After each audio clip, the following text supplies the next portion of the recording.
Same question, शायद से values भी वही हैं, ये दिया था आपको करने को, मॉड्यूल का क्वेश्चन है।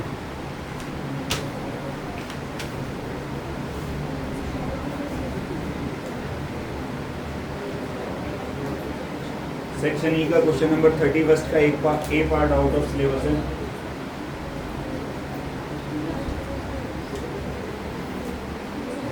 एक्सियल और इक्वेटोरियल की डेरिवेशन है।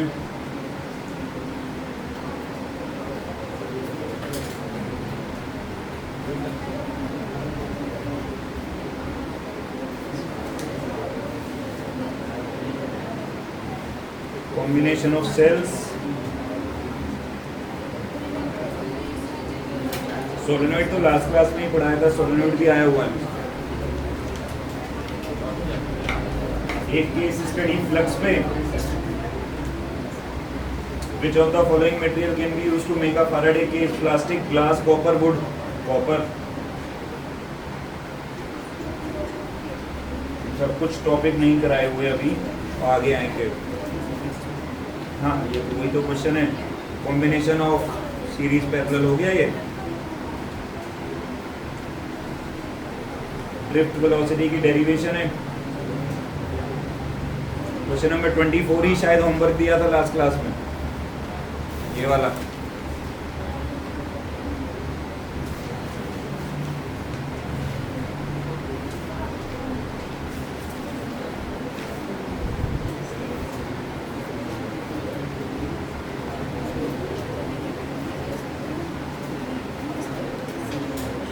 State and prove Gauss law.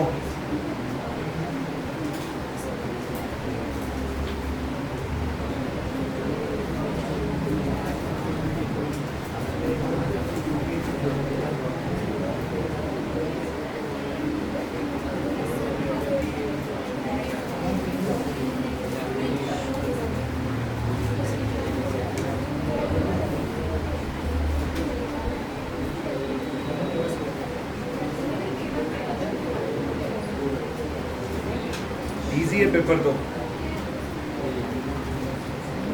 कैसा हुआ है? अच्छा नहीं हुआ। मैग्नेटिज्म हाँ अभी उतना हमने करा भी नहीं है ना, उस हिसाब से ज़्यादा आ रखा है। ओह, ये पेपर की पीडीएफ भेज दी, मुझे भेज देगा पक्का? भूल तो नहीं जाएगा? ये जो पेपर है इससे टफ आएगा बोर्ड का पेपर, ये तो इजी है पेपर। चलो भैया आओ शुरुआत करें, और बात होगी फोर्सेस इन मैग्नेटिज्म की। किसकी बात होगी भाई आज?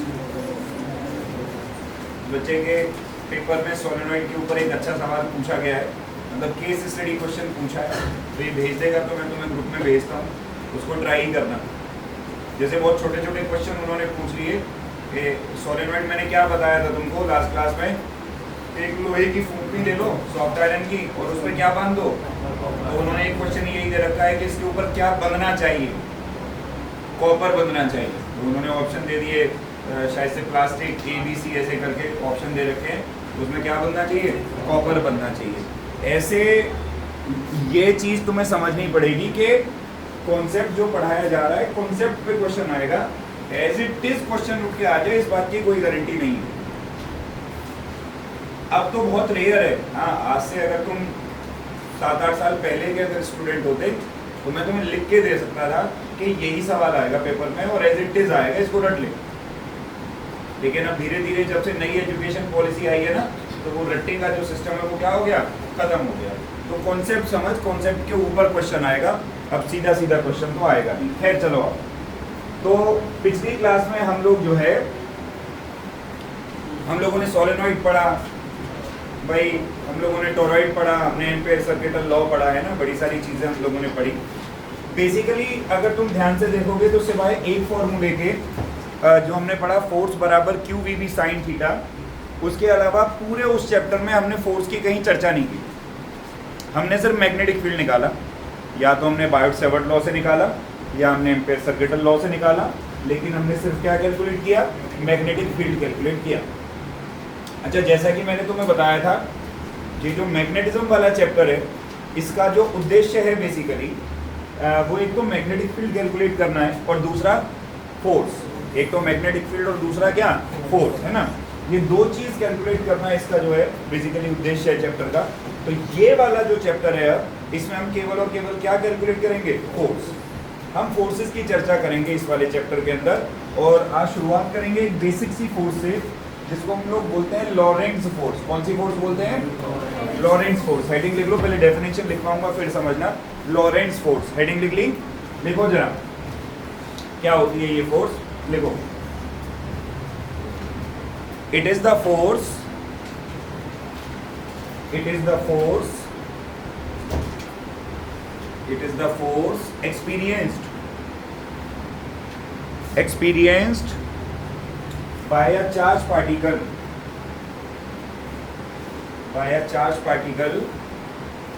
in a space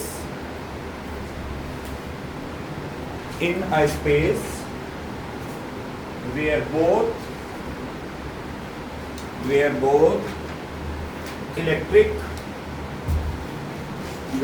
electric and magnetic field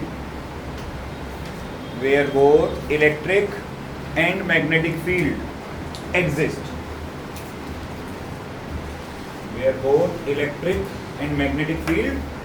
बहुत सिंपल सी बात है, तो ध्यान लगा के सोच। मान ले इस पूरे रूम में मैग्नेटिक फील्ड भी है और इलेक्ट्रिक फील्ड भी है, दोनों फील्ड है, ठीक है। तो मान ले मैं एक चार्ज पार्टिकल हूं, तो जो इलेक्ट्रिक फील्ड है वो भी मेरे ऊपर कुछ फोर्स लगाएगी, और अगर मैंने चलना शुरू कर दिया तो जो मैग्नेटिक फील्ड है वो भी मेरे ऊपर क्या लगाएगी, कुछ ना कुछ फोर्स लगाएगी। अगर मैं इन दोनों फोर्सेस को जोड़ दूं, इनको जोड़ने के बाद जो फोर्स बनेगी उससे हम कौन सी फोर्स बोलते हैं, लॉरेंट्ज फोर्स। इन दोनों को जोड़ने के बाद जो फोर्स बनेगी उसको हम कौन सी फोर्स बोलेंगे, लॉरेंट्ज फोर्स। तो ध्यान लगा के अगर देखा जाए, ध्यान से समझना, तो लॉरेंट्ज फोर्स को अगर मैं F वेक्टर लिखूं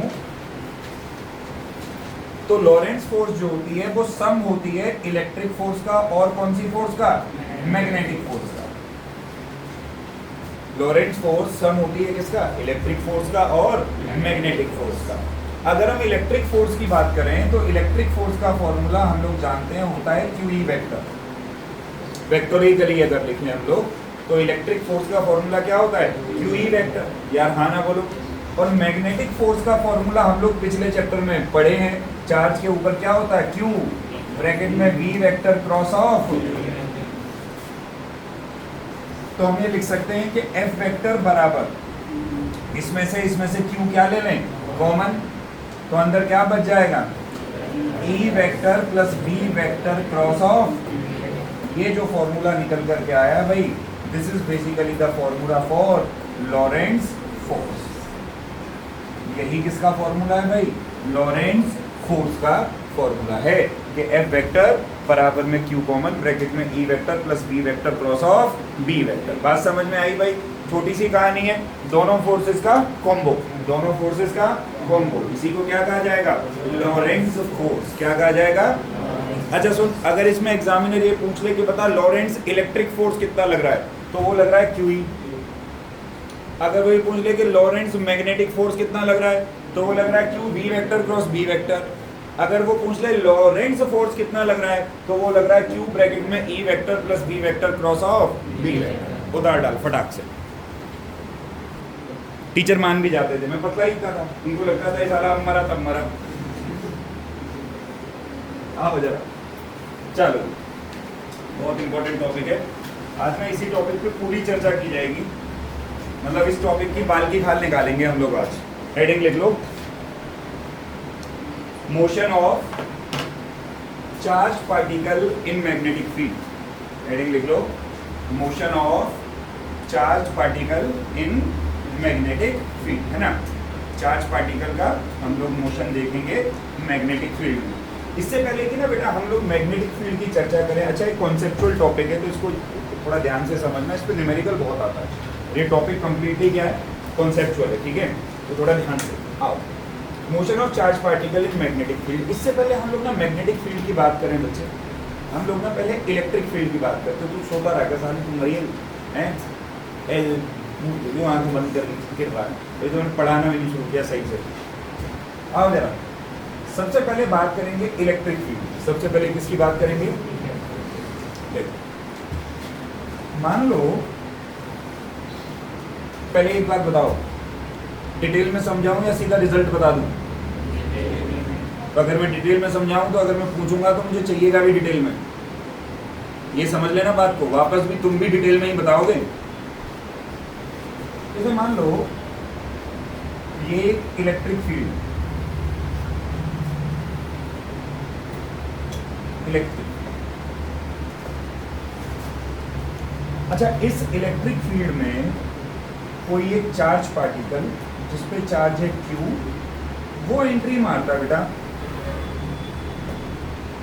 मान लो किसी भी एंगल पे लेट कर ले, थीटा एंगल पे, किसी भी वेलोसिटी, ठीक है। सवाल ये पैदा होता है कि इलेक्ट्रिक फील्ड में एंट्री लेने के बाद ये कैसा पाथ बनाएगा?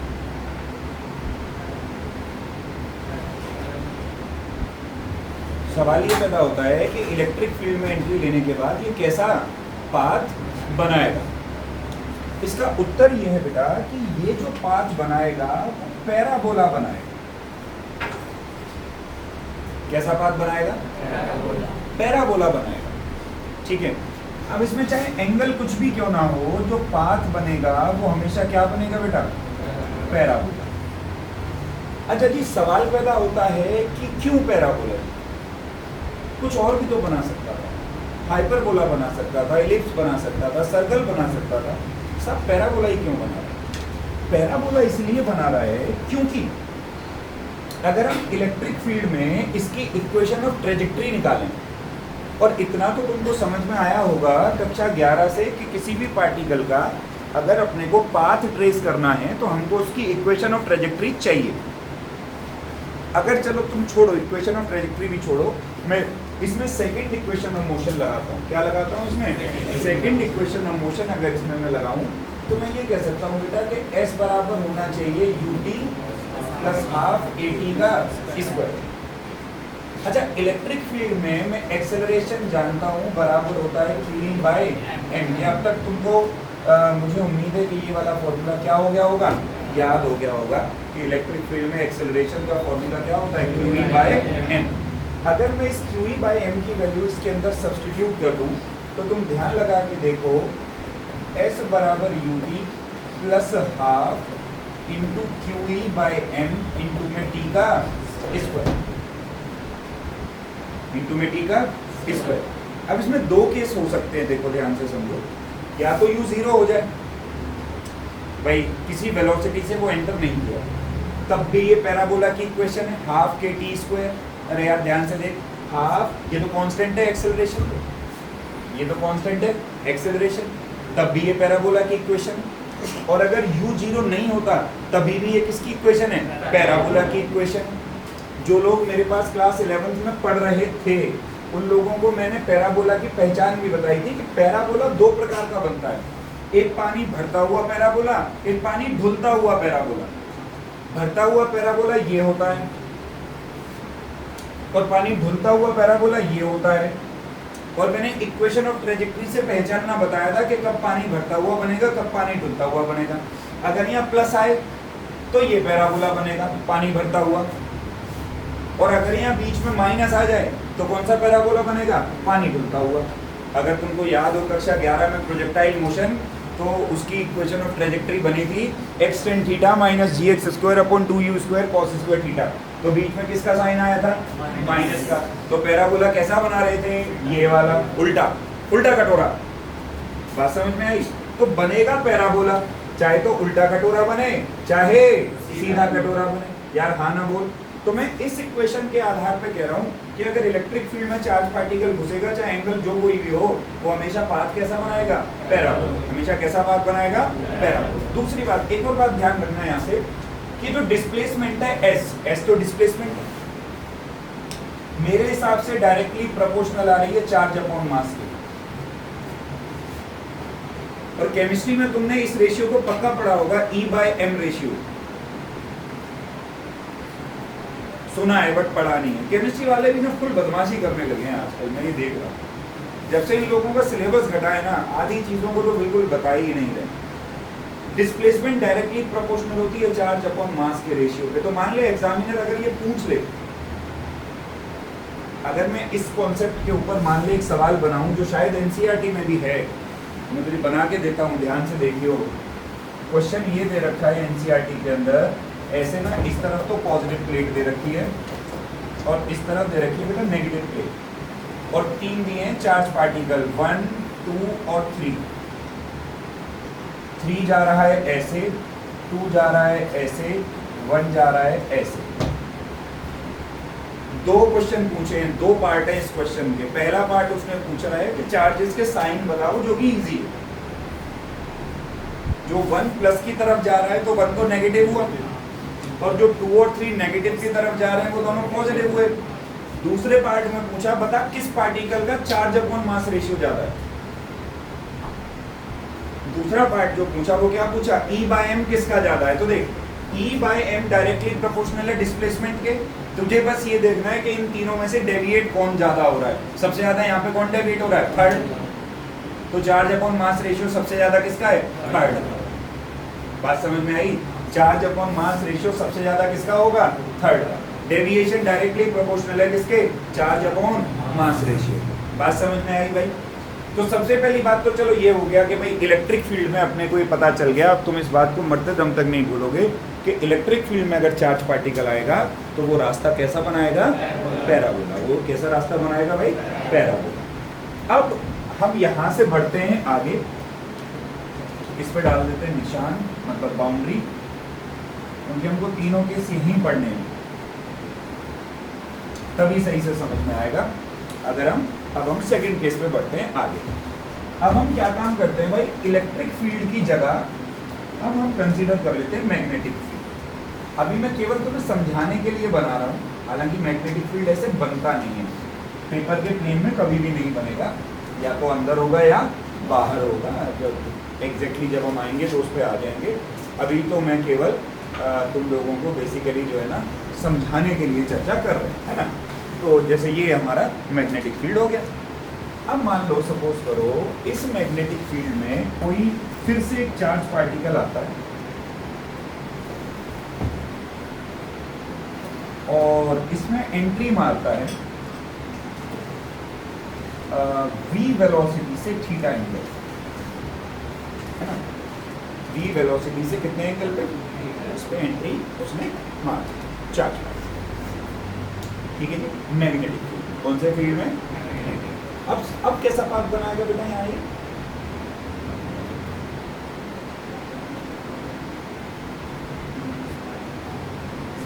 क्यों, तो क्यों, रीजन बताना मुझे रिजल्ट थोड़ा चाहिए, मुझे तो कारण चाहिए भाई। इधर देख, ध्यान से देख, समझ। अगर ये वेलोसिटी v है, थोड़ा सा इसको एक्सटेंड करूंगा मैं, रुक जा, ऐसे v वेलोसिटी से थीटा एंगल बनाते हो। अगर ये वेलोसिटी v है तो एक चीज देख, यहाँ पे अगर मैं v के 2 कंपोनेंट करूँ तो v का एक कंपोनेंट तो इधर आएगा और एक कंपोनेंट इधर आएगा। ये कंपोनेंट क्या होगा, ये कंपोनेंट क्या होगा। अब चार्ज पार्टिकल के सामने समस्या आ गई। अच्छा, v cos थीटा क्या चाह रहा है कि चार्ज पार्टिकल ऐसे सीधा चले, और v sin थीटा क्या चाह रहा है कि चार्ज पार्टिकल ऊपर जाए। मतलब basically v sin theta perpendicular force लगा रहा है। v sin थीटा कैसी फोर्स लगा रहा है, परपेंडिकुलर। अच्छा, एक बात याद रखिएगा, परपेंडिकुलर फोर्स अगर लगेगी तो पाथ जो है वो सर्कुलर होगा। अगर फोर्स 90 डिग्री पर लगती है हमेशा, तो पाथ हमेशा कैसा होता है, सिर्फ सर्कल में ही सेंट्रीपिटल फोर्स हमेशा 90 डिग्री पे होती है और सेंटर की तरफ होती है। तो पाथ कैसा बनता है, सर्कुलर। मतलब v cos थीटा इसे सीधा चलाना चाह रहा है, v sin थीटा इसे घुमाना चाह रहा है। 90 डिग्री पे लग रहा है ना, तो v sin थीटा चाहता है कि ये गोल गोल गोल गोल घूमे, ऐसे समझियो बात को। v sin थीटा क्या चाह रहा है, ये ऐसे घूमे गोल गोल। v cos थीटा क्या चाह रहा है, गोल गोल ना घूमे, इधर बढ़े आगे। v sin थीटा ऐसे चाह रहा है कि गोल गोल घूमे, v cos थीटा ऐसे चाह रहा है कि ऐसे आगे बढ़े। हाँ ना बोलो, नहीं आई बात समझ में? तो ना तो ये पूरे तरीके से गोल गोल घूमता, ना ये पूरे तरीके से आगे बढ़ता, ये एक पाथ तय करता है ऐसा, थोड़ा आगे और थोड़ा गोला, फिर थोड़ा आगे और थोड़ा गोला। इस तरीके के पाथ को हम लोग बोलते हैं हेलिकल पाथ या हेलिक्स। इस तरीके के पाथ को हम लोग क्या बोलते हैं? हेलिकल पाथ बोलते हैं। क्या बोलते हैं भाई इसको? Helical path. और ये जो दो गोलों के बीच की दूरी है, ये वाली दूरी, इसे बोला जाता है जी पिच। इसे क्या बोला जाता है? पिच। इसकी डिटेल में अभी बाद में आऊंगा, मैं इसका फॉर्मूला भी निकालूंगा पिच का, ठीक है? लेकिन अभी वो उस पर मैं बाद में आऊंगा। पहले मेरे को एक बात बताओ, क्या ये बात क्लियर हुई? ऐसे फोर्स लग रही है, एक ऐसे एक ऐसे, बॉडी कहाँ जाएगी? बीच में। अरे यार हाँ ना बोल, ठीक है। अब इसका एक बहुत स्पेशल केस है, जो केस नंबर 3 है। This is very special. इस पे बहुत सवाल आते हैं। पहले इस पे एक डिवाइस भी था, साइक्लोट्रॉन, वो सिलेबस में से हटा दिया। इसी प्रिंसिपल पे बेस्ड था वो डिवाइस, लेकिन क्वेश्चन अभी भी आते हैं।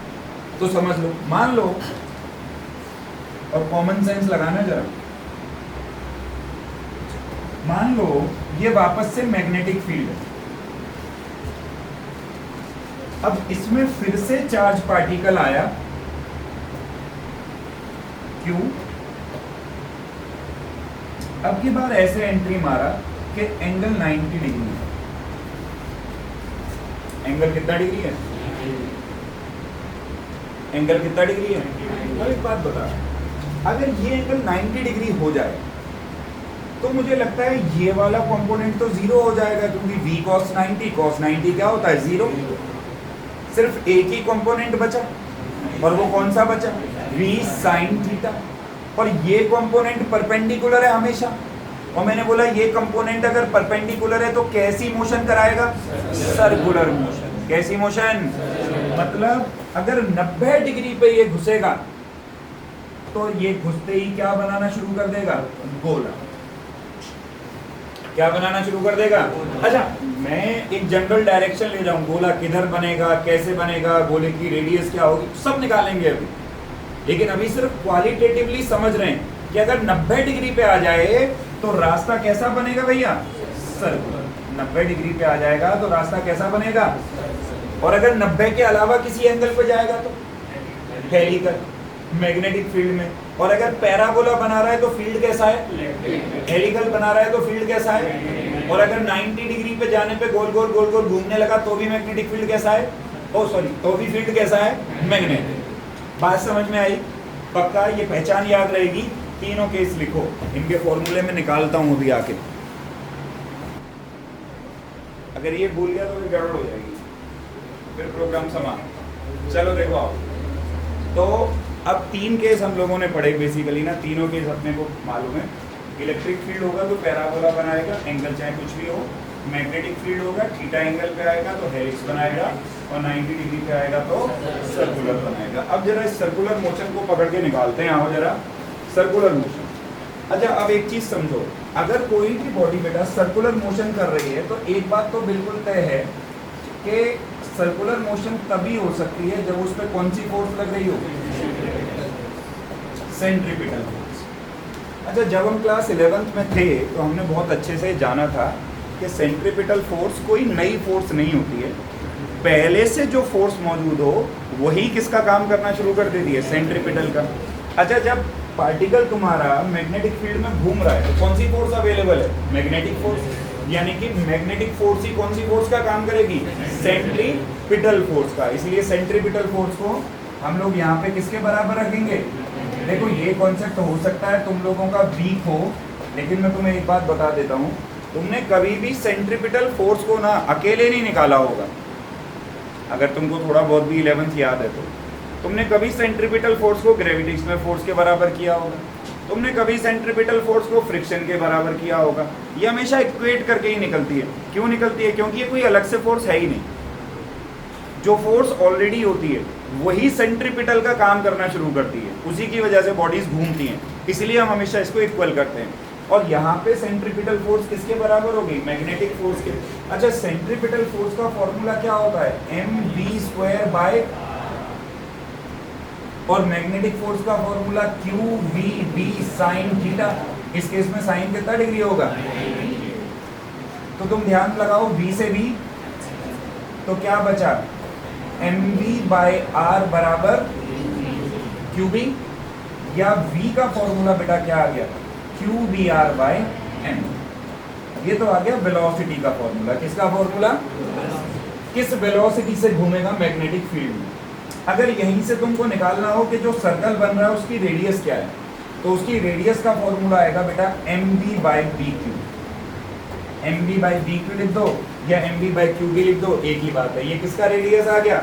सर्कल का रेडियस। दोनों पे ही बाबूजी क्वेश्चन आ चुके हैं पेपर में, वेलोसिटी पे भी और रेडियस पे भी। न्यूमेरिकल भी लिखो नहीं अभी, और भी बहुत सारे फॉर्मूले अभी न्यूमेरिकल भी आ चुके हैं इस पे, और क्वालिटेटिव क्वेश्चन भी आ चुके हैं कि जैसे उसने 2 पार्टिकल दे दिए, मैं भी करवाऊंगा, एक प्रोटॉन दे दिया, एक अल्फा पार्टिकल दे दिया, और पूछ लिया बता किसका रेडियस ज़्यादा होगा, तो तुझे फॉर्मूला पता होना चाहिए। रेडियस का फॉर्मूला होगा mv/b।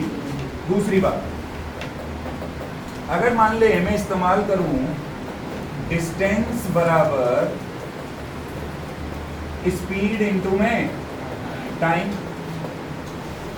तो चार्ज पार्टिकल जब मैग्नेटिक फील्ड में पहुंच रहा है तो गोला बना रहा है, गोला बना रहा है तो दूरी कितनी तय कर रहा है? 2πr।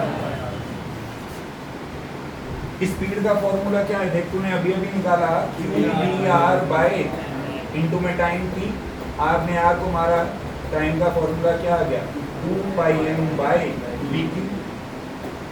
इतना टाइम लेगा गोला बनाने में। एक गोला बनाने में कितना टाइम लेगा भाई? इतना टाइम लेगा। टाइम पीरियड का फॉर्मूला क्या हो जाएगा? 2πm/bq। भाई साहब इस पे भी क्वेश्चन आ रखे हैं पेपर, इस पे भी पेपर में क्या आ रखे हैं? क्वेश्चन आ रखे हैं। तीसरी बात, अगर हम कैलकुलेट करना चाहें फ्रीक्वेंसी, तो क्या बेटा फ्रीक्वेंसी तो मेरे हिसाब से 1/टाइम होती है। फ्रीक्वेंसी तो मेरे हिसाब से क्या होती है? 1/टाइम।